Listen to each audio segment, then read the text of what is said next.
Hi there. This is Novel Jutsu, and I'm your host, Raelyn. So, today's episode is going to be a little different. I know I said in the last video I'd be starting a new series on world building, and I will. In another episode.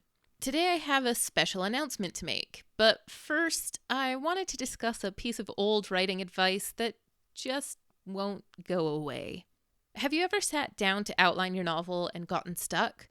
Or maybe you're working on your first draft, but draw a blank whenever you open up your word processor. If you've tried to write a novel before, chances are you've experienced what is sometimes referred to as writer's block. And chances are, if you've researched how to overcome it, you found advice like the following.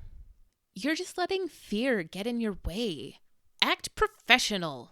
A mechanic doesn't take a day off because they aren't feeling inspired. Writer's block isn't real. Now, the first two pieces of advice can be true for some writers, but I often find those who spread this kind of dialogue present fear or a lack of professionalism as the be-all, end-all to writer's block, which simply is not the case. And time again, these same people will follow that advice with the good old writer's block isn't real. I hate this advice, and frankly, I think it's past time for it to give up the ghost and die. Now, I'm not here to call anyone out. Most authors who dole out this advice do so with the best of intentions. What they might not realize is that framing writer's block as just fear or just a lack of professionalism or as something that just isn't real can be problematic. It's oversimplistic. It can be gaslighting. It trivializes what can occasionally be a pervasive, complex problem. So I'm here to tell you first and foremost that blocks are real, but writer's block is not a diagnosis. It's a symptom. And it can be a symptom of a whole host of different problems. How you treat that problem depends on what it stems from. I'm going to break this video into two parts. First, I'm going to share some of my early experiences with writer's block because I think it will illustrate why I think telling new writers that their block isn't real can be unintentionally very damaging. Second, I'm going to give a non-comprehensive list of some of the issues that can cause blocks, as well as some tips that may help you work through them. So let's dive in. I wanted to write stories from an early age. Before I knew my alphabet, I used to draw pictures, staple them together, and I'd sit my dad down at the table with a pen as I dictated what he was to write on each page of my book. When I got older, I devoured writing advice blogs, honing my skill. I would plan full fantasy novels, outlining them in excruciating detail. My characters were in my thoughts while I ate breakfast, whenever my mind drifted off in school, which was a lot. And while I laid in bed waiting to fall asleep every night. The one thing I didn't do? Write a novel. It wasn't that I hadn't tried. As I said, I'd outlined a novel in detail. Several novels, in fact. I knew everything that was supposed to happen, but I never, in years of trying to write, got past 2 chapters in my manuscript. So, of course, I did what many beginner writers do.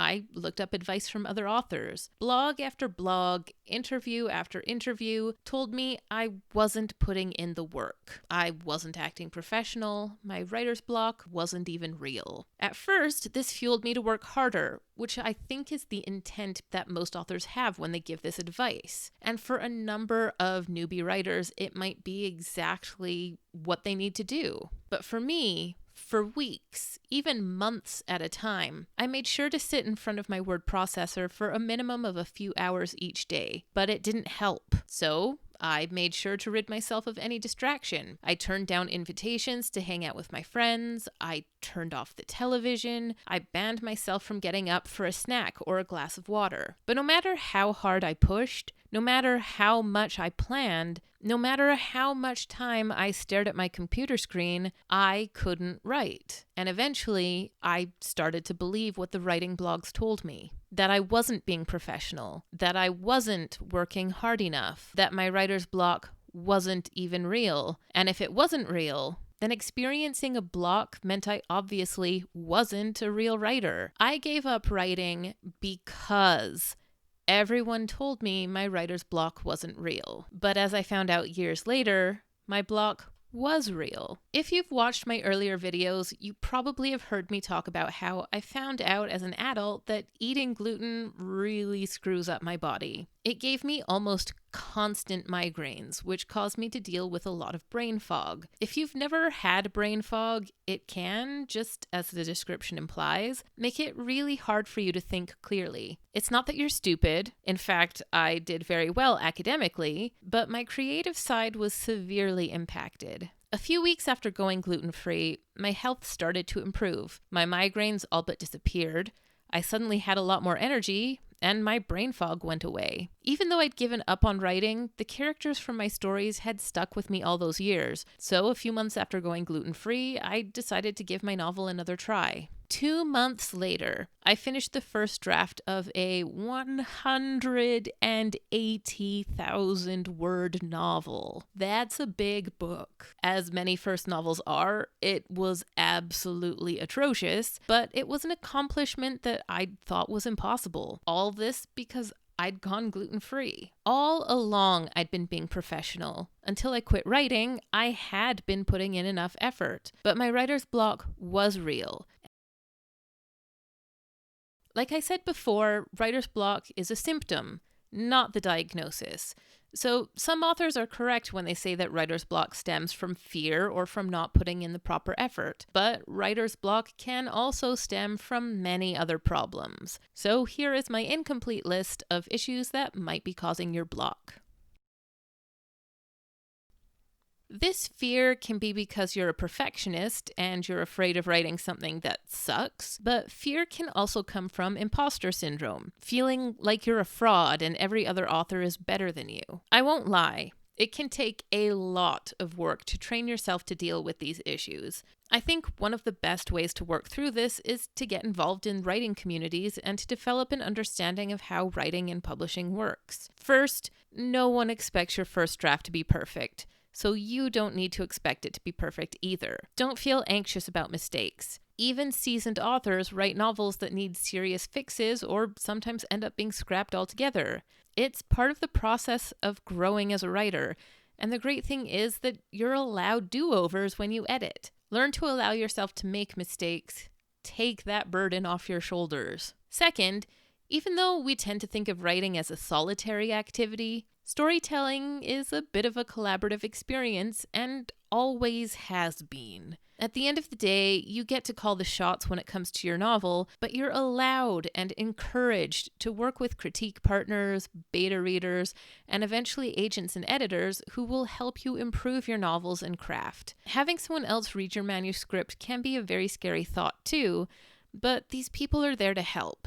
So again, take a little of the burden off your shoulders because you're not in this by yourself. Another reason getting involved in writing communities will help you is because you get to help others. This is going to sound really terrible, but one of the biggest confidence builders for me was seeing writers who were newer to the craft than I was and who were making mistakes that I had very much learned not to do. This didn't help me because, haha, look how terrible they are and how awesome I am. It was more about taking myself out of my box and allowing myself to see how much I'd learned and improved. I used to be just like these new writers, and seeing them and the mistakes that they were making helped me realize, oh, I do know one or two things about writing. The more I helped others, the more comfortable and confident I became in my own skills.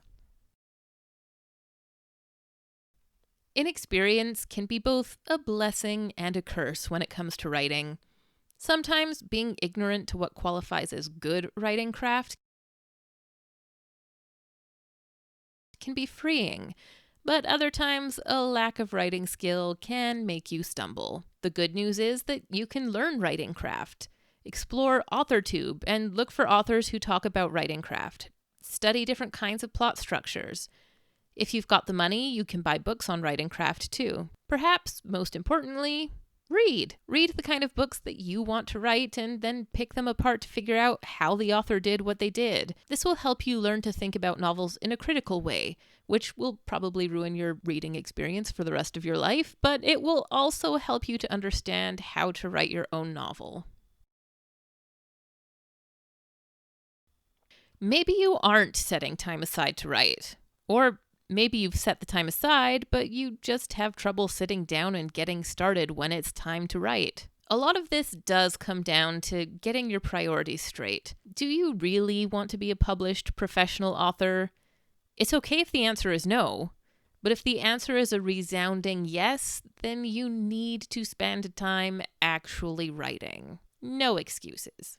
Okay, maybe a few excuses, but no excuses. Some authors will try to say that you must write every single day, or you must write for this many hours a day, or you must write a minimum of 1,000 or whatever words per day. I'm not going to do that. But if you are serious about becoming a published author, you absolutely must find time somewhere in your life to fit in some writing. Try to form a writing habit. You don't necessarily have to write every single day, but try to schedule regular writing time and stick to that schedule, whether that's a specific time like Tuesdays at 5 p.m. or a less specific writing schedule. I have a friend who does most of her writing during bath time. Start small if you really have to. A 2-hour block of writing time can seem daunting to a new writer, but 15 minutes is probably manageable. So start small and push yourself to do more when you're able. Completing a ritual before you write can also be a simple but effective psychological tool to put your head in the writing game. Some people have a coffee and play a book-themed playlist for 10 minutes before writing. Maybe you always have a writing session after you've gone for a walk. Find something that signals writing time to you and see if having a ritual helps you get those words down on the page. Some people can write anywhere. Sometimes those people think anyone should also be able to write anywhere. But some people really do need the right environment to be able to focus. This isn't always easy, especially if you live with your family or roommates or have noisy neighbors. But try to experiment with your writing environment to find out what works best for you. Maybe keep a writing journal and track your word counts and habits. Do you need music to write or absolute silence? Do you write better in the morning, afternoon, or evening? Do you get better word counts sitting on the couch at home or at a table in a cafe? Once you think you've collected enough information, pull from that data and try to make sure you're in your ideal environment whenever you sit down to write. If you live with other people, try and get them to understand and respect your writing time, but also be reasonable with your demands of them.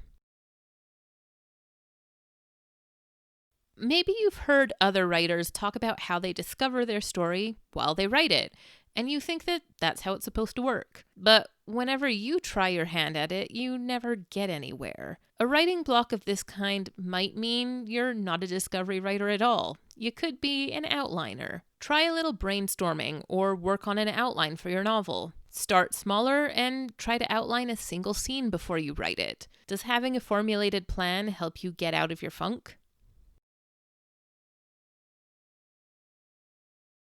If you've been outlining your novels because you think you're supposed to, but you lose all interest in actually writing your story once you know everything that happens, you just might be a discovery writer. And that's okay. I might not understand you, but I'm here for you anyway. If outlining your novels kills all the joy you have for writing, try experimenting with writing without a fully fledged plan. Find an idea that excites you, then try to write a scene to see where that idea takes you. If this reignites your passion, you might want to experiment with different degrees of planning your novel to figure out exactly where you fall on the outline/discovery writer spectrum.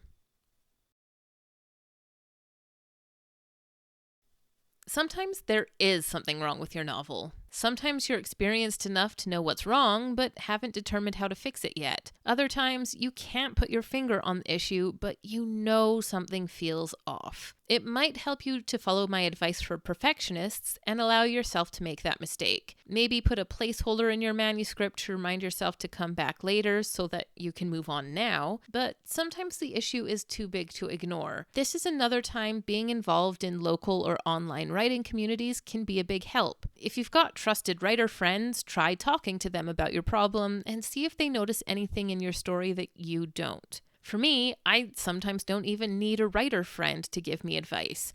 Simply talking through my problem to something with a face helps me discover a solution on my own. I have a friend who isn't a writer who I'll sometimes talk to. She doesn't point out how to fix my novel, but she does ask questions to help her understand my story, and often that's enough for me to realize myself why something isn't working. Heck, I've even figured out what's been holding me back by voicing my problems to my cat. If you simply can't brainstorm a solution, you might need to take a break for a day or two and let your brain sit with the problem subconsciously for a while. Just be careful about waiting too long. Unless you experience clinical depression, you probably didn't expect to see this on this list. Depression can make it so hard to motivate yourself to do even the things that you love, and medication for this or for various other health issues can contribute to writer's block. This is not an invitation to go off your medication. Don't do that without a doctor telling you to. Don't. But this is another reason why it's so important not to trivialize writer's block, because it can and does stem from very serious problems. And the last thing people living with these issues need is for someone to suggest their block isn't real. This is a hard one for me to give out advice for several reasons, not the least being I'm not a doctor or a therapist. Talk with your doctor and qualified mental health professionals to find treatment plans and coping methods that help you. If you can find other writers who are open about having the same health issues you do, see if they have any tips to help you.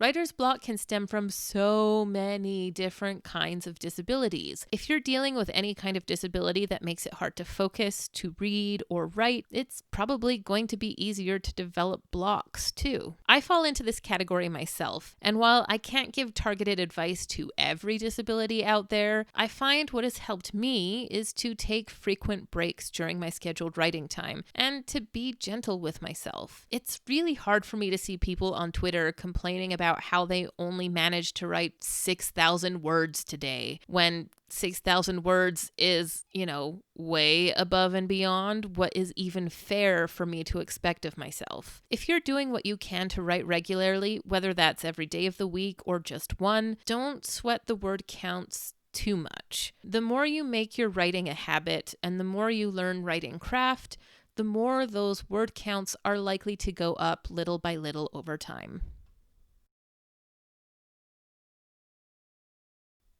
Most people aren't going to have results as drastic as I had going gluten-free, simply because they try to eat more vegetables, but a proper diet can and does affect the health of your mind, and therefore it can potentially affect your writing ability. Another thing to keep in mind here is that your diet today is going to have an impact on the health of your brain as you get older. Again, not a doctor or a nutritionist here, so I'm not going to give you a specific diet plan. But if you want to be writing long into old age, do try to find a varied diet of veggies, proteins, all the good things that are going to help you keep your cognitive abilities well sharpened from now until you're gray-haired. If you keep a writing journal like I mentioned earlier, it's not a bad idea to make a note of what you're eating either. You might not see much difference if you normally eat junk food 7 days of the week and then spend just one day eating vegetables, but if you spend a few weeks or months trying to eat a healthier diet, you might start to see improvements in your health, your mood, and even in your writing. A poor diet isn't the only thing that can impact the health of your brain. I know my mood and creativity suffer when I don't get enough exercise. There is such a thing as over-exercising yourself, so don't feel like you have to spend 6 hours at the gym every day. But if you're an able-bodied person, getting in your 10,000 steps a day and spending some time each week doing some cardio or weight training can help you keep both your body and your mind ready to do some writing exercises later. As a side note here, a lot of people won't be able to do this, but until it broke down, I actually owned a treadmill that I had converted into a tread desk. What I found interesting was that I actually got my highest word counts per hour consistently while I was using the tread desk. So a little exercise can go a long way.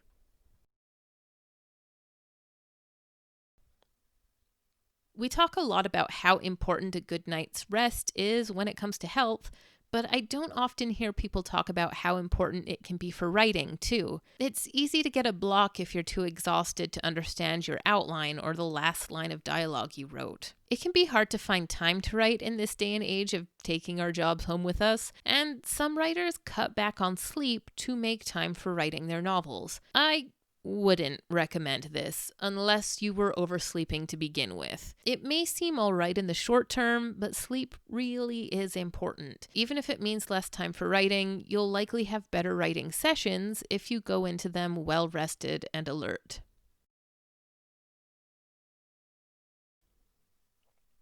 If you're dealing with hard times or are juggling too much in your life, you're bound to get stressed out, and stress is one of the most common reasons I get writer's block, which is yet another reason it's a bad idea to tell people their writer's block stems from them not acting professionally or that the writer's block isn't real. If someone has a stress-related block, sometimes the worst possible thing you could tell them is that they need to sit down and write through it instead of taking a much needed break. If you've got too much on your plate and are finding yourself too stressed to write, you may need to offload one or two of your responsibilities, if you can. Maybe you need to tell that person who asked you for a favor that you just can't do it. Maybe you need to ask for help from family members who aren't pulling their weight. I'm looking at you, Pollux.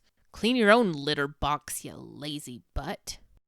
As much as the world likes to tell you it is, a little leisure time each day should not be considered a luxury. You need time to relax, and just because writing can be really fun doesn't mean it isn't also work. If you're getting burned out or too stressed because every spare moment you have goes into your writing, it's okay to allow yourself a break or a holiday now and then. Your novel will thank you later when you return to it refreshed.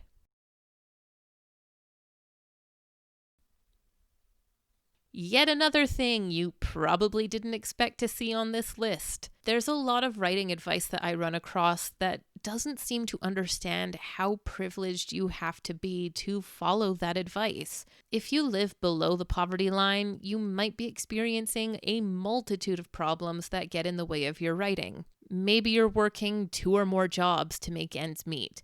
Poverty will stress you out. Poverty can cause health issues. Poverty can prevent you from eating healthily or from having the time to exercise or to get enough sleep. The nature of this problem makes it really hard for me to recommend a treatment.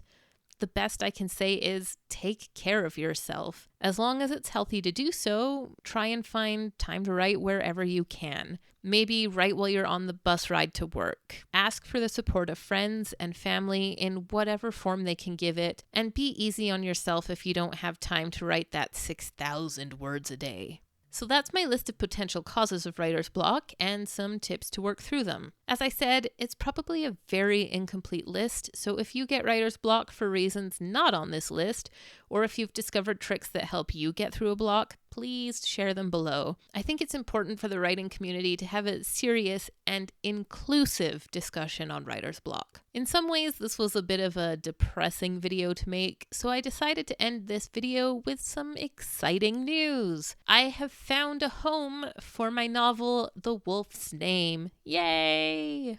The Wolf's Name is my adult historical fantasy novel, and it's set to come out in late 2022 or early 2023. I'm really enjoying working with my editor on it so far. If you're interested in learning a little bit more about it, there's an acquisition announcement that I will leave a link to down in the description box. That's it for this video. If you think we need to adjust how we talk about writer's block, go ahead and like this video, leave a comment, and tell us how you deal with blocks. Consider subscribing and ringing that bell. Links to all my social media platforms are in the description box below, and I will see you next time.